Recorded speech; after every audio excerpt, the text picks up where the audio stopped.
With a tremor in his voice, he shut the door and turned to speak. His words swimming in his mouth, making their way between tongue and cheek. He closed the blinds hard, turned to me and said, "You've come a long way, boy, just to speak ill of the dead. And if she's dead to you now, I promise she'll live on in me. I will speak the words she spoke in my ears till they live on in infamy." I wanted to be honest with you about the things I heard, the things I saw, and the things I went to, but I believe words spoken too heavily will fall just shy of deaf ears, and I'll take this knowledge from state to state and country to country, and I'll spread the news of everything you did, and everything you put me through, everything you put her through. She was never the one to become victim of the things that you went through in your own childhood.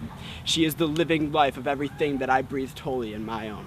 If you're not ready to hear the things I have to say, I understand. It took a lot to convince myself I was brave enough to come down here and say them, but here I am, and I promise I'm going to be as honest as possible if you're listening, to tell you about the triumphs she celebrated in her life and the lessons that I learned after her death. So if you're listening, I promise to be open. I promise that I'm here. We used to talk about the ways our scars turned purple, right as the tide was about to change. We used to talk about the way everybody speaks long enough just to know that you feel the same. Well, if we're all just lying to ourselves, that's not the way I want to live anyway. But geez, I've been stuck here for so long, it feels like I'm going to be trapped here for the rest of my days. But the sea starts to change, and I've been falling out of trees for as long as I can remember. I was never good at climbing, but they tell me that there's a peak at the end of every valley. But if that's true, there has to be a valley at the end of every peak, and they tell me that there's a shore for the end of every endless sea. And if that's true, there has to be a sea for at the end of every shore.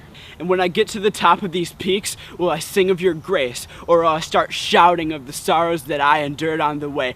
God, if your grace is new every morning, then why does the pain always feel fresh too? And if the pain is always fresh, why is the suffering be born anew?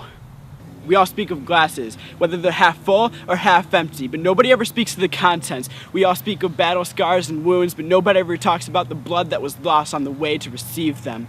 And I'm just hoping that you can keep your hope locked up inside your chest. Keep it there, sheltered, so you can share it with the rest. When the day comes, I'll be sitting right by your side. And I promise you, one more time, I'll hold your hand as you cry. You cried into me, and if I poured into you, I'll hold myself together until we both come unglued.